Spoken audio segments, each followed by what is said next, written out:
Saludos, compañeros ingenieros. Nosotros somos el grupo número 5 y a continuación vamos a explicar sobre los temas de funciones, JOTS y backout. Primero vamos a explicar lo que son las funciones. Y tenemos que las funciones en base de datos son una herramienta que permiten realizar operaciones y cálculos sobre los datos almacenados dentro de estas mismas. Estas funciones son esenciales para manipular la información y realizar análisis, así poder tener resultados específicos, ¿verdad? A continuación, vamos a proporcionar información sobre los tipos más comunes de funciones en la base de datos. Primero tenemos lo que son las funciones de agregación. Estas funciones pues operan sobre un conjunto de valores y vuelven un único resultado. Son muy útiles para resumir datos y obtener información estadística. Algunos ejemplos son sum, que es para realizar la suma de los valores en una columna numérica. Tenemos también lo que es sum, que es para realizar la suma de valores en una columna numérica. También tenemos ABG, que calcula el promedio de los valores en una columna numérica. Además, tenemos count, que cuenta el número de registros o valores nulos en una columna. Además de eso, tenemos max, que devuelve el valor máximo de una columna, y min, que devuelve el valor mínimo de la columna. Luego tenemos lo que son las funciones de texto, que permiten realizar operaciones y manipulación de cadenas de texto. Y algunos ejemplos son concat, que esta puede concatenar dos o más cadenas de texto. Upper, que convierte una cadena de texto a mayúscula, y lower, que convierte una cadena de texto a minúscula. Además, tenemos len, que devuelve la longitud de esa cadena. Luego tenemos lo que son las funciones de fecha y hora, y estas funciones permiten operar con estos tipos de valores. Algunos ejemplos son now, devuelve la fecha y la hora actual. Day, esta pues extrae la parte de la fecha de un valor, hora y fecha. Extract, permite extraer componentes específicos de una fecha, como el día o el mes, o si queremos el año. Por último tenemos el day add, que permite sumar o restar intervalos de tiempo a una fecha. Luego tenemos lo que son las funciones condicionales. Estas funciones pues evalúan una condición y devuelven un resultado dependiendo de la condición, si es verdadera o falsa. Y en este campo pues vamos a tener lo que es el if, que esta pues va a devolver, ¿verdad?, un valor si la condición es verdadera y otro pues si la condición es falsa. Luego tenemos case, que esta pues nos permite realizar evaluaciones múltiples y nos devuelve resultados diferentes en función de las condiciones específicas. Luego tenemos las funciones matemáticas y estas funciones pues realizan operaciones matemáticas sobre los datos numéricos. Algunos ejemplos son ABS, que este nos va a devolver el valor absoluto de un número. Round, que redondea un número a otro número específico en decimales. Después tenemos sort, que calcula. Después tenemos SQRT, que calcula la raíz cuadrada de un número. Y por último tenemos power, que este pues va a elevar un número a una potencia dada. Estas pues solo son algunas funciones comunes utilizadas en la base de datos. Cada gestor pues puede tener su propio conjunto de funciones adicionales, pero los conceptos fundamentales son similares. Como vemos, las funciones pues son fundamentales para realizar consultas sofisticadas y poder obtener información valiosa de los valores almacenados. A continuación vamos a proceder con la parte práctica en SQL Server. Muy buenas, ingeniero y compañeros. A mí me va a tocar hablar un poco sobre las funciones. Es decir, nuestros compañeros ya hablaron un poco sobre la teoría y yo voy a dar unos pequeños ejemplos sobre las funciones en SQL Server. Bueno, como tenemos el primer ejemplo, tenemos implementar una función que devuelva una fecha ingresada en letras. Aquí tenemos el ejemplo que el 17 de diciembre del 2022, que lo tome así como el 17 del 2022. Entonces creamos nuestra función. Primero nos vamos a preguntar si ya está creada. Si no, si ya está creada, si no es null, entonces que la borre. Bueno, ya, ya haciéndonos esa pequeña consulta que si está creado o no, creamos nuestra función. Ya para términos del video, que no sea un poco largo, creamos esta función que se llama cambio de letras, que le agregamos el parámetro de que una fecha es un tipo date, pues, y que nos va a retornar un varchar de carácter 30. Bueno, iniciamos nuestra función declarando una variable que se va a llamar cambio, que es la que va a ser un varchar de tipo 30 también, que tiene que tener igual del tamaño. Le damos, la seteamos, y como vamos a concatenar un tipo de carácter, entonces vamos a utilizar la función predeterminada que tiene SQL Server, que se llama concat.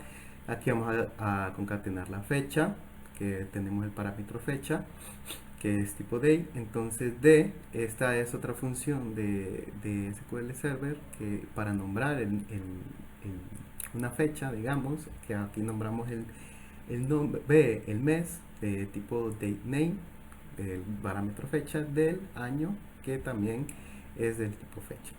Vamos a retornar esta función que le llama, bueno, esta variable que le llamamos cambio, y termina. Entonces, para corroborar, aquí había cambiado como fecha actual, pero también podemos poner fecha predilecta, bueno, podemos dejar como fecha también, y podemos poner la misma fecha que teníamos acá. Si copiamos y pegamos, entonces si hacemos el select, en efecto nos va a poner el 17 de diciembre. Entonces esto podría ser también un ejemplo si nos piden la fecha de una factura, o sea, entregar un reporte de una factura con la fecha previamente que tenía la factura. Entonces nos vamos a esta pequeña base de datos que creamos, que se llama factura. En la factura, si nos vamos a la tabla de factura, permítanme, aquí está. Las columnas que tiene son factura ID, orden ID, fecha de pago, forma de pago, total, bueno, etcétera. Todas estas llaves y estos atributos que tiene.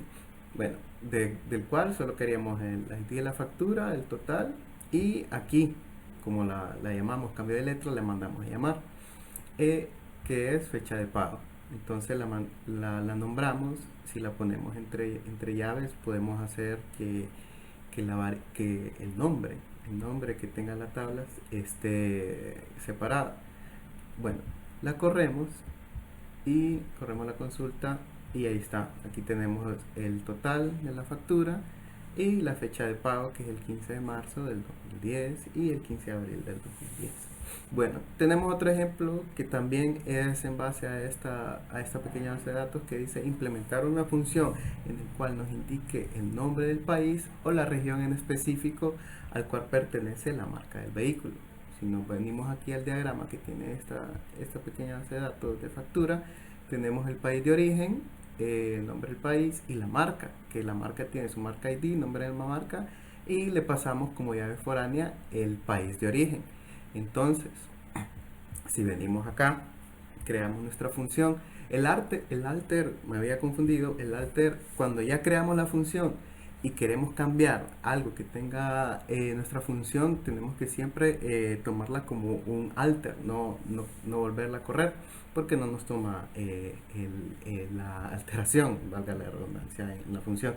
Entonces le creamos una función de marca país, que le llamamos el parámetro país, que es un varchar de 40, y le vamos a retornar lo que es una tabla entera, no solo un valor.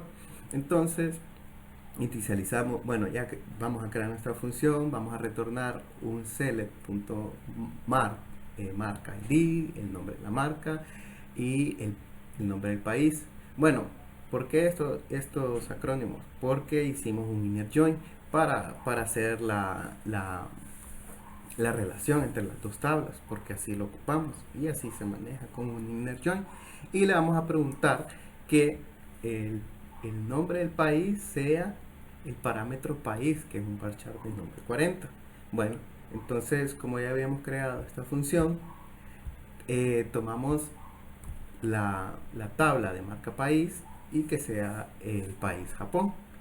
Entonces, cuando ya que solo me tire eh, en las marcas relacionadas con el nombre del país, o sea, ahorita que es japonés, entonces no tiene que dar estos tres valores. Si queremos corroborar, entonces solo hacemos un select, disco from, vamos a ver, serían los nombres de las marcas, eh, marca país, tenemos aquí select asterisco from marca y podemos ver que tenemos varias marcas del país de origen. Si queremos ver en otra tabla, digamos, el país de origen, podemos ver que hay tres países de origen, que es japonés, americano y asiático. Si las corremos las dos para corroborar, podríamos hacerlo con IntelliJ para que sea más fácil la visualización, pero si podemos ver que el ID 1 aquí le pertenece al país de Japón y tenemos que son tres marcas, que son Toyota, Nissan y Mazda. Entonces, si volvemos a corroborar, sería sencillo que tendríamos tres marcas con el nombre de Japón. Entonces, las funciones nos ayudan para tener ese mayor orden y mejor flexibilidad al cuanto queremos crear una consulta, porque nos ayudaría a entregar mejor reportería. ¿Ok? Ahora continuamos con el siguiente tema, que sería los jobs. Un trabajo o un job se refiere a una tarea o un proceso automatizado que se puede ejecutar de manera programada o planificada en el sistema de gestión de base de datos. Estos trabajos pues son esenciales para realizar diversas operaciones de mantenimiento, gestión y procesamiento de datos sin intervención manual constante. Esto pues mejora el rendimiento y garantiza la confiabilidad y reduce la carga de trabajo de los administradores. Su correcta implementación pues contribuye significativamente a una gestión eficiente de la base de datos y a la satisfacción de los usuarios finales. Ahora vamos a hablar de algunas características principales. Los jobs pues pueden permitir automatizar tareas repetitivas o complejas, liberando a los administradores de la base de datos de la necesidad de realizar acciones manuales frecuentemente. Otra característica es que se pueden programar para ejecutarse en momentos específicos, ya sea a diario, semanalmente, mensualmente o también en intervalos específicos o personalizados que nosotros le indiquemos. También se utilizan para realizar actividades de mantenimiento rutinarias, como copias de seguridad, optimización de tablas y también depuración de registros obsoletos. Los jobs pueden encargarse de procesar grandes volúmenes de datos, como importaciones masivas, actualizaciones de registro o cálculos complejos, y organizar y reconstruir índices para mejorar el rendimiento de las consultas. Algunos sistemas de gestión de base de datos pues permiten configurar notificaciones para informar sobre el estado de estos jobs. Ahora vamos a hablar de los beneficios de usar jobs. Primero tenemos el ahorro de tiempo y esfuerzo. Con la automatización de tareas, permite a los administradores de bases de datos concentrarse en tareas más estratégicas y evitar tareas manuales y repetitivas. Con la programación flexible, los jobs pueden configurarse para que se ejecuten durante las horas de menos carga del sistema, minimizando así el impacto en el rendimiento. También hay una mayor confiabilidad porque están programados para ejecutarse de manera consistente, lo que reduce la posibilidad de errores humanos y asegura que las tareas críticas se realicen de manera regular. Mejora del rendimiento. Al automatizar tareas de mantenimiento y optimización, se mejora el rendimiento general de la base de datos, lo que beneficia a los usuarios finales. El cumplimiento de la SLA. Los jobs pues aseguran que las tareas se realicen dentro del tiempo asignado, lo que ayuda a cumplir acuerdos del nivel de servicio.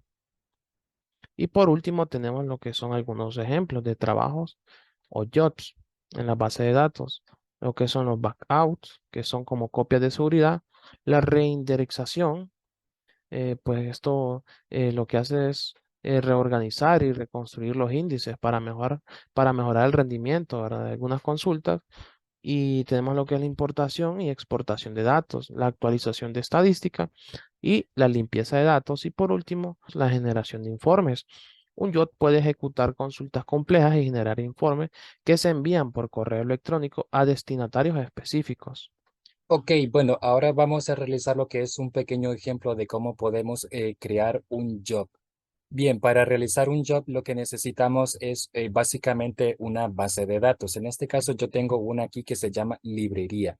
Esta contiene básicamente tres tablas que son autores, clientes y libros. Bien, como ya tenemos una base de datos, nos vamos a dirigir a la parte de abajo y nos vamos a encontrar con un directorio llamado SQL Server Agent.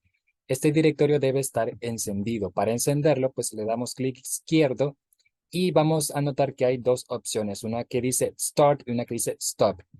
Para encenderlo le damos Start y el sistema operativo nos va a solicitar permisos para que esta aplicación realice algún tipo de cambio en el sistema. Le decimos que sí. Una vez que hayamos encendido el SQL Server Agent, lo desplegamos y vamos a encontrar lo que son una serie de carpetas. Hay una en específico que se llama Jobs. Bien, para crear un nuevo job, bueno, primero que nada van a encontrar un job ya creado de forma predeterminada. Y aquí uno que yo ya creé anteriormente. Para crear un nuevo job le damos clic izquierdo y le decimos nuevo job. Se va a abrir esta ventana y vamos a nombrarlo. En este caso yo le voy a llamar, nos dirigimos ahora a la parte de Steps y aquí en esta parte lo que vamos a hacer es realizar el tipo de tarea que queremos que se ejecute de forma automatizada. En este caso yo voy a realizar lo que es una consulta y se va a abrir esta otra ventana. En este caso, como yo voy a realizar lo que es una consulta, lo voy a llamar consulta. Y vamos a seleccionar la base de datos de la que queremos que se realice esa consulta. En este caso, yo ya tengo la base de datos librería. Y como les indiqué anteriormente, lo que quiero es que se realice una consulta. Vamos a realizar esa query. En este caso, yo voy a escoger lo que es la tabla libros. Ahora nos dirigimos a la parte de avanzados. Aquí vamos a escoger la dirección a la que queremos que se realice esa tarea. Sin embargo, yo no solamente quiero que se ejecute esa consulta, sino quiero que también se guarde en un archivo de texto. En este caso, yo voy a escoger la dirección a la que quiero que se guarde. Si ustedes tienen algún tipo de partición en su disco, pues pueden escoger el tipo de partición.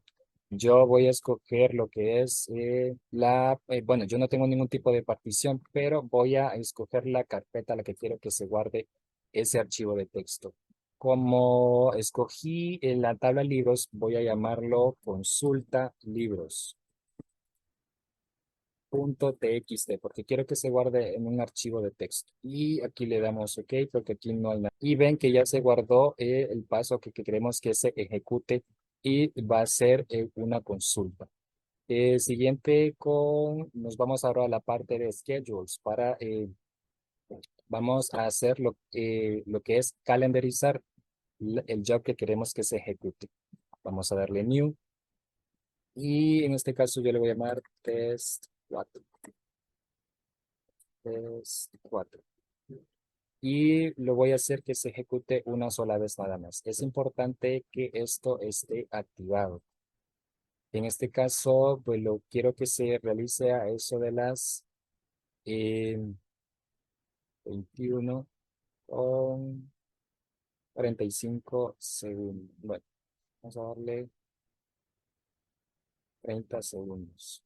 Le damos OK y le damos nuevamente OK. Le damos OK y le damos nuevamente OK. Ahora nos dirigimos a la carpeta donde se va a guardar esta consulta. En este caso, como yo les indiqué, se va a realizar lo que es en la carpeta de backups en nuestro disco C.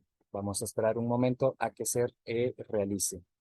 Bien, bueno, ahora vamos a seguir esperando a que se guarde el archivo de texto en el que queremos que se ejecute la consulta. Esto lo podemos hacer ya sea de forma recurrente o solo una vez. Y si lo hacemos de forma recurrente, pues lo que se va a estar haciendo es que se va a estar sobreescribiendo sobre la versión anterior que se realizó ese job. Vamos a esperar un nuevo momento. Ok, ahí ya están viendo, ya se guardó el archivo o el job que queremos que se ejecutara. Vamos a abrirlo y si se fijan, ese es el resultado de la consulta que se hizo a la tabla de clientes bajo el job de prueba 5, el paso 1 y se realizó a las 12:21 con 30 segundos. Bien, este es un ejemplo bastante sencillo de cómo podemos realizar un job. Buenas noches, mi nombre es Soraya Ortiz. A continuación voy a dar una explicación sobre los backups que tenemos para las bases de datos. Somos el grupo número 5. Primero, antes que todo, vamos a definir qué es un backup. Un backup es el proceso de hacer una copia de sus datos digitalizados y otra información comercial en caso de que sus datos se dañen, eliminen o pierdan. El backup se usa para recuperar o restaurar sus datos, para la continuidad del negocio y la recuperación ante desastres. Muchas organizaciones de TI realizan varias copias de respaldo y mantienen una copia local para una recuperación más rápida y mantienen una segunda copia fuera del sitio o en la nube en caso de que su copia local se dañe, generalmente debido a un desastre natural o provocado por el hombre. A continuación, les voy a mostrar los tipos de backups que existen o los más usados en la industria. Como primer punto tenemos el backup completo, el cual es un respaldo completo, como dice la palabra, que es un proceso de hacer una copia de todos los datos que una organización desea proteger en una sola operación de respaldo. También tenemos el backup incremental, que este es un tipo de respaldo que solo copia los datos que se han modificado o creado desde que se realizó la actividad del respaldo anterior. Los respaldos incrementales pueden ser a nivel de bloque o de byte. También tenemos el respaldo de tipo incremental. El respaldo de tipo incremental nos dice de que, de tipo diferencial, nos dice de que este es un tipo de respaldo de datos que copia todos los archivos que han cambiado desde el último respaldo completo. Seguimos con el tipo de respaldo sintético o completo, que este es un respaldo que toma un respaldo completo, como lo hemos indicado anteriormente, el tipo de respaldo completo, y es combinado con respaldos incrementales posteriores para hacer o proporcionar un respaldo completo siempre actualizado.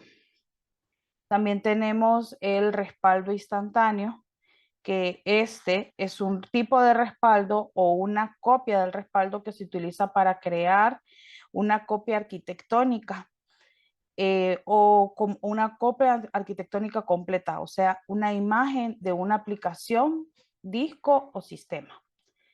También tenemos la protección de datos continua, que también se le denomina datos de respaldo continuo o respaldo en tiempo real.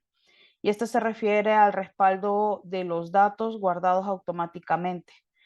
Una copia de cada cambio realizado en esos datos es esencialmente capturado de cada versión guardada de los datos del usuario.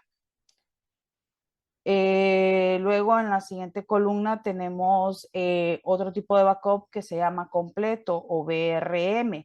Ya habíamos dicho cuál era el completo, pero este es un tipo completo, pero que tiene las iniciales BRM porque es una restauración, también conocida como recuperación completa o respaldo completo.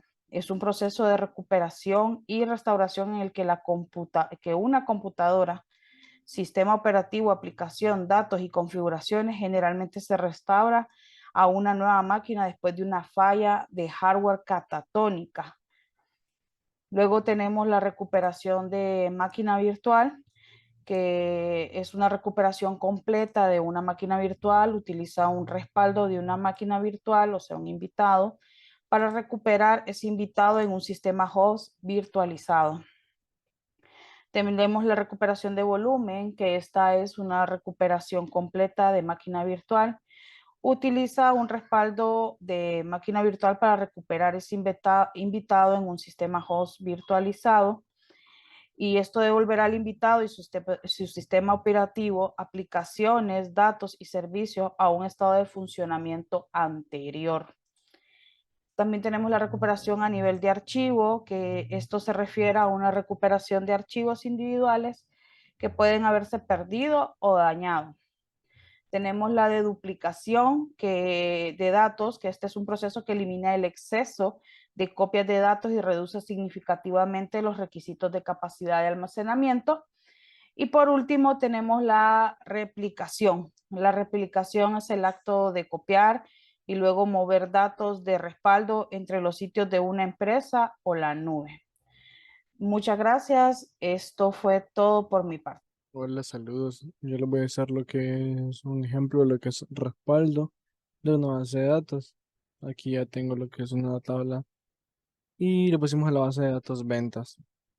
Ya tenemos un select para ver que están los datos y a continuación vamos a hacer lo que es el respaldo de la base de datos con lo que es código directamente. Hay una forma más fácil, pero vamos a hacerla con la forma para aprender. Pues vamos a hacer código. Entonces este código viene, vamos a poner esto. Vamos a poner como comentario aquí de crear respaldo. Venimos y ponemos backup, database y el nombre de la base de datos. En este caso es ventas. Vamos a poner hacia el disco o la ruta donde nosotros queremos que se vaya a guardar en este caso lo que es la base de datos. En mi caso la vamos a poner en una carpeta aquí por documentos, bases. Y haremos una nueva carpeta que se llame ventas. Aquí es nuestra ruta, no sé si se logra apreciar, sí. Esa será la ruta donde crearemos el respaldo de la base de datos. Entonces ponemos un igual, entre comillas, la ruta, y podemos poner el nombre del archivo en plan ventas. Y es importante poner la extensión de lo que viene siendo la base de datos, que aquí manejamos lo que es una extensión tipo back. Entonces ponemos ventas 1, vamos a ponerle punto back. Luego podemos hacer un go directamente y seleccionarlo para que para que el respaldo corra. Y seleccionamos. Hacemos un execute y aquí ya nos dice que la base de datos ha sido creada correctamente. Entonces lo podemos verificar que aquí en nuestro archivo ventas está creado el respaldo de lo que es la base de datos de ventas. A continuación lo que vamos a hacer es eliminar lo que es la base de datos ventas. A veces aquí el SQL se traba y hay que reiniciarlo. Entonces, por si en todo caso no, vamos a reiniciar. Vamos a esperar a ver si nos reiniciamos para comprobar que la base de datos está eliminada. Bueno, sí, vamos a reiniciar. Vamos a parar aquí un momento. Entonces aquí ya nuestra base de datos ventas ya fue eliminada. Entonces vamos a hacer una nueva consulta para poder restaurarla. Con los comandos vamos a poner restore y vamos a poner lo que es la palabra database, que es la palabra reservada para restaurar la base de datos. Restore database y vamos a poner importante colocar el nombre siempre, el nombre en el cual guardamos la base de datos. Entonces aquí ponemos el nombre de la base de datos que le pusimos ventas 1. Ventas 1. Continuando ponemos el nombre de la base de datos desde el disco donde está guardada. En este caso vamos a hacer un control C. Igual va entre comillas. Vamos a poner ventas. Y con el nombre de cómo está guardada la base de datos que le pusimos ventas 1. Creo, vamos a revisar. ¿Listo? Bueno, listo. Ahora sí podemos hacer un ejecutar. Listo, había que poner el back siempre. Siempre no olvidar el back, que es la extensión. Entonces ya podemos ejecutar y ya nos dice que la base de datos fue restaurada correctamente. Y podemos actualizar aquí. A veces tenemos que reiniciar, pero en este caso aquí está nuestra base de datos ventas. Y como podemos ver, es el proceso simple, para restaurar en este caso nuestra base de datos, que nos puede servir para lo que es trabajar en otra máquina o transferirla a una USB. De mi parte sería todo y muchas gracias.